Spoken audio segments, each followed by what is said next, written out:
Olá, seja bem-vindo à TV Câmara Jacareí, a TV pública da cidade. Este é o programa Espaço Parlamentar, onde você conhece um pouco mais do trabalho do seu representante aqui no Poder Legislativo. No programa de hoje, tenho o privilégio de receber aqui o vereador Edinho Guedes, do PR. Vereador, mais uma vez, seja bem-vindo ao programa Espaço Parlamentar. Obrigado, Daniel. Sempre uma satisfação estar aqui falando com a população de Jacareí, sobre o nosso trabalho, sobre os desafios da cidade de Jacareí. É sempre muito bom estar aqui e entender um pouco mais conversando com vocês. Muito bem. E o nosso convidado, aliás, o convidado do vereador Edinho Guedes, Coronel Paulo Henrique Domingues. Coronel, seja bem-vindo também, mais uma vez, à TV Câmara. Muito obrigado pela oportunidade, Daniel, de estar podendo levar aos munícipes essa possibilidade de tirar dúvidas, de verificar uma melhor participação da população no sistema de segurança, que ele é bem mais complexo do que se imagina, e nessas oportunidades nós conseguimos mostrar onde cada um pode participar e colaborar um pouco mais. Maravilha. Já para começar esse assunto como segurança, né, eu pergunto já, vereador, quais são os principais desafios da segurança aqui do nosso município? Eu entendo, Daniel, que assim, primeiro é a compreensão do poder público municipal do que é de fato segurança. Hoje eu sinto uma falta de foco com relação a isso e um trabalho bastante segmentado, onde tenta se separar, né, o que é responsabilidade do município, o que é responsabilidade do governo estadual, o que é, porventura, responsabilidade do governo federal, porque nós temos uma rodovia federal cortando a cidade, e não há uma integração. Então, primeiro, eu penso que existe uma ausência de uma discussão do que seria um plano municipal de segurança para a cidade. Então, por não haver um plano municipal de segurança, um documento que formalize tudo isso, que pense a cidade de uma maneira a integrar todas essas forças, e não só as forças policiais, mas também os trabalhos sociais, que são muito importantes também para que, de forma preventiva, os crimes não aconteçam. Acho que esse é o nosso grande desafio. É óbvio que se nós formos olhar pela estatística, pode ser que a gente tenha uma visão diferente dessa. Não, o desafio é acabar com os homicídios, por exemplo, né, que é um número que a gente, se eu não me engano, na última vez que eu vi no ranking lá da Polícia Militar, nós estávamos em terceiro ou quarto lugar, a cidade com o maior número de homicídios no estado de São Paulo. Então, é uma outra forma de ver estatisticamente, mas eu gosto mais de fazer a avaliação fazendo um encaixe de todas essas pedras aí do tabuleiro para entender o que de fato acontece. Mas mais do que isso, acho que era legal escutar de um especialista de segurança aqui, que é o nosso coronel. O que você acha? Qual que é o grande desafio hoje, coronel, de Jacareí para essa área? Edinho e Daniel, eu entendo que nós temos vários desafios, várias frentes, vários focos. Mas eu já começo a destacar um dos principais na minha ideia, na minha maneira de enxergar. Eu até pouco tempo atrás, até por questão de ofício, eu só enxergava as coisas, só deveria ou só poderia enxergar sobre o ponto de vista estatal. Eu representava o comando da Polícia Militar na cidade, hoje não mais na ativa. Eu estou tendo a grata oportunidade de tentar conjugar a visão do profissional de segurança pública, do gestor do policiamento na cidade, com o do cidadão. E eu já de pronto lhe digo, é muito difícil conseguir conjugar, num bom termo, a percepção de segurança para os indicadores criminais da Polícia Militar ou dos órgãos de segurança com a percepção pessoal do cidadão. Então, muitas vezes tem-se a falsa ideia, imagina-se, de que estamos caminhando num bom caminho, conseguindo conter determinados indicadores, determinadas incidências, mas a população que está fora dessas áreas de observação, fora dessas áreas de medição, muitas vezes não entendem dessa maneira, estão sentindo de maneira totalmente diversa e muitas vezes não participam desse processo, não nos ajudam a saber. Eu imaginei já de pronto 3 possibilidades para que o cidadão participe tão pouco desse processo. Primeiro, porque ele não sabe como participar. Talvez não tenha sido devidamente orientado de como fazê-lo. Segundo, porque ele não quer, porque ele ainda não percebeu o seu papel fundamental, a sua importância na arte de poder nos indicar, nos orientar de como atuar. E o terceiro, que é o pior de todos, é que ele deve ter algum temor.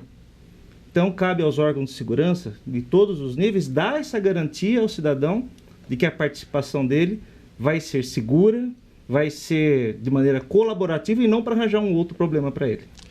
Certo. A gente ouve muito falar com relação à responsabilidade da segurança, né? A gente vê, de repente, um município falando que é responsabilidade do Estado, o Estado falando que é preciso da participação do município para que haja realmente um trabalho de forma mais efetiva. Aí eu pergunto para os senhores, né? Temos aqui um membro do Poder Legislativo do nosso município, alguém que participou também da polícia no Estado de São Paulo, representou e representa também essa força. Dos especialistas, então, nesse caso, de quem que é a responsabilidade da segurança? Então, Daniel, pela lei, pela Constituição Federal, de fato, essa é uma responsabilidade compartilhada. Não existe um ente só responsável por isso, né? E a divisão é mais ou menos governo federal, cuidando das áreas federais, da Polícia Federal, a questão da defesa do território, das fronteiras e tal. A Polícia Estadual, né, o governo estadual, cuidando da questão ostensiva, de investigação e tal, com Polícia Civil e Militar. E no município, nós temos as guardas municipais, não são todos os municípios que têm isso, né, que teoricamente faria a preservação do patrimônio municipal. Mas isso com o tempo vem se alterando, né? É uma tendência, na minha opinião, logística, de se descentralizar o governo federal, o governo estadual, que hoje é uma estrutura que a nossa Constituição coloca, e se centralizar mais essa gestão nos municípios, que tem sentido, né, essa migração, porque quem está no município que sabe o que de fato está acontecendo lá de perto. Às vezes é muito mais difícil para o Estado ou até para o governo federal ter aquela leitura fina do que está acontecendo. Porém, essa migração logística, essa migração funcional está acontecendo sem haver a migração orçamentária. E esse é o desafio, né? Porque com o passar do tempo, algumas obrigações têm sido passadas para o município, mas ele não é repassado também o orçamento para ele arcar com isso. Então a gente tem o caso aí de uma alternativa que o governo do Estado de São Paulo criou, que é a função delegada, né? Que é uma forma do município pagar um extra para o policial militar, que na hora que ele tiver de folga ele poder trabalhar.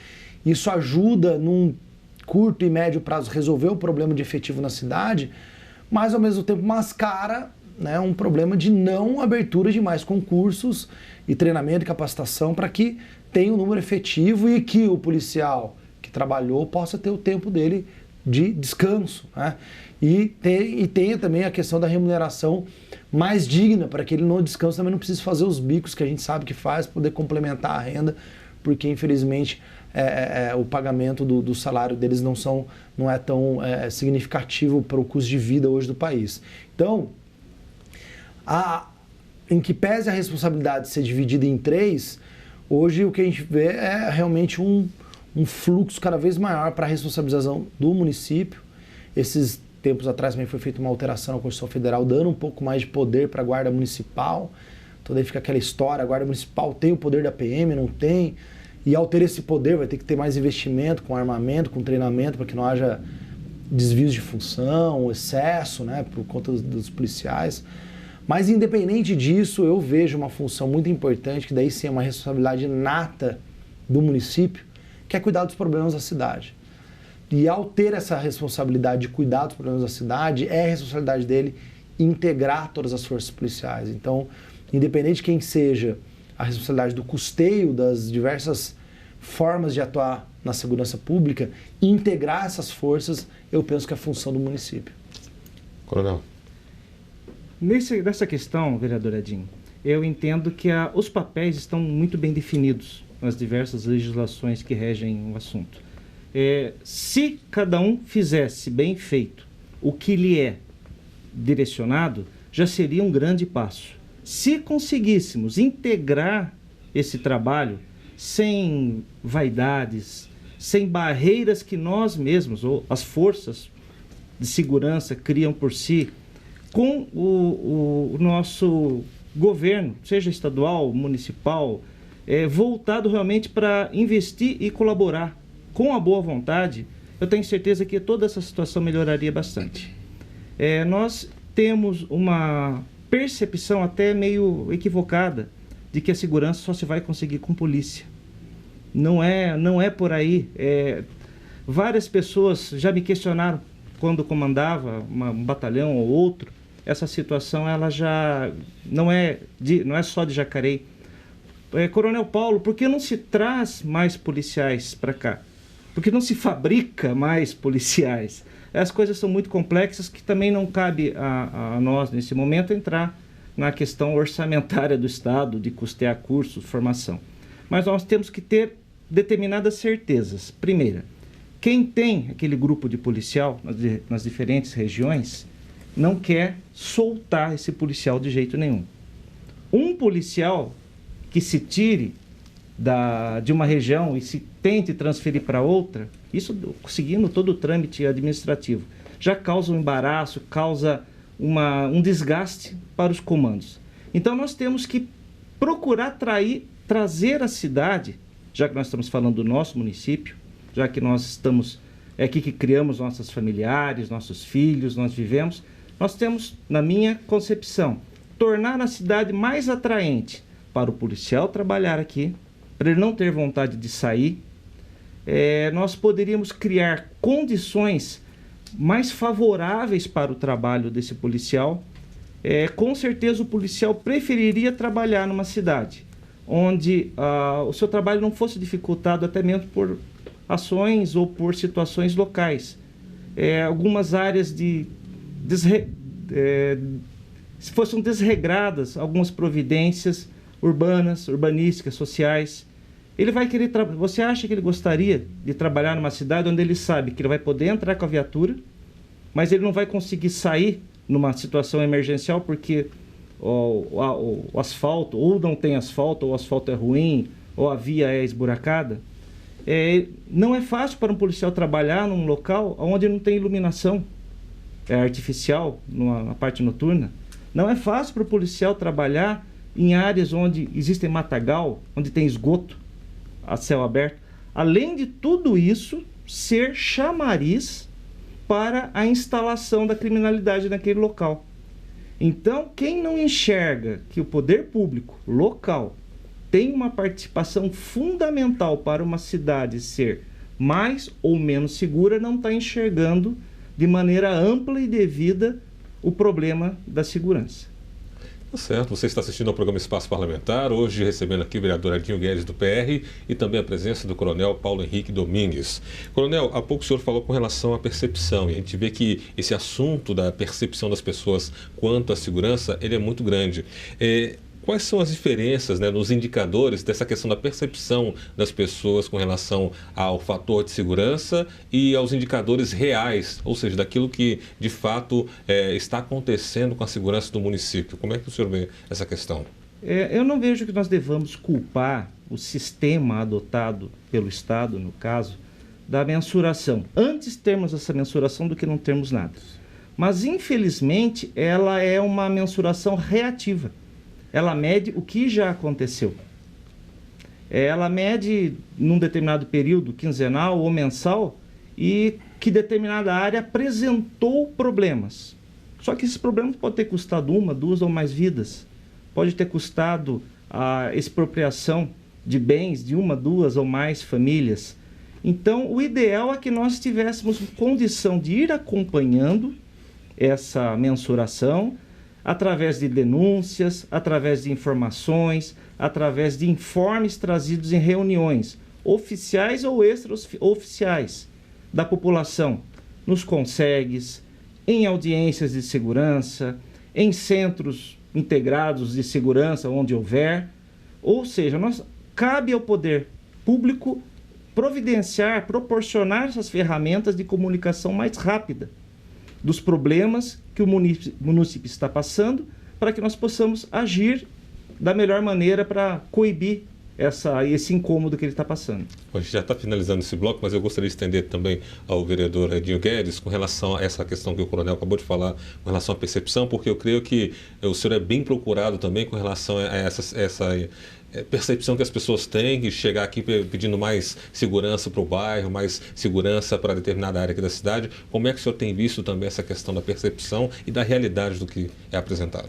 Bom, isso é muito corriqueiro, de fato, que às vezes acontece um assalto no bairro, um sequestro, um assalto onde a pessoa fica lá confinada e aquela situação, né, toma uma proporção hoje com o Facebook, com o WhatsApp, todo mundo fica sabendo e a sensação, né, de insegurança, ela é muito maior do que às vezes o número de vezes que isso aconteceu no bairro. Isso acontece por quê? Porque existe uma lacuna entre o que é informado, como bem o coronel colocou, porque poucas pessoas acabam buscando, principalmente pequenos furtos e tal, e não informa isso, até desconhece que pela internet existe hoje o boletim de ocorrência pela internet, que você pode fazer e registrar isso. Mas também, eu também acolho a fala do coronel no sentido que, se já é corriqueiro a percepção da polícia de que a população nem sempre procura, é preciso criar outros meios de coleta desse dado. O que não dá é para ficar falando, o que a gente tem aqui, a gente não vai lá porque foi registrado 2 BOs apenas e tal. A gente já sabe disso. Percebendo que existe esse delay, essa lacuna entre o que é registrado e o que acontece de fato, a Polícia Militar, no caso, o governo do estado ou o município ajudando, auxiliando nessa construção de inteligência, tem que criar outras formas. Criar reuniões, coleta de dados, né? Eu tenho certeza, e a gente percebe isso quando nós fazemos reuniões nos bairros.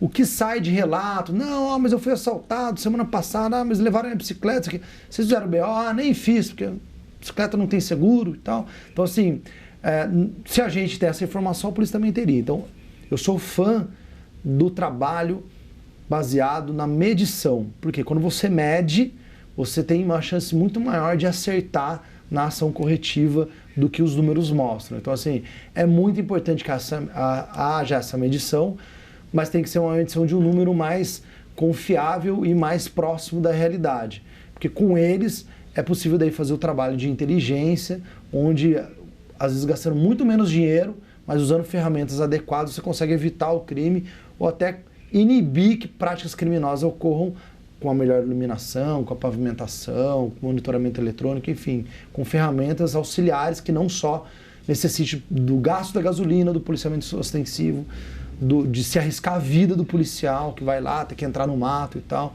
Então existem outras formas de fazer isso e por isso que a gente tem que unir o que acontece de fato com o que é registrado.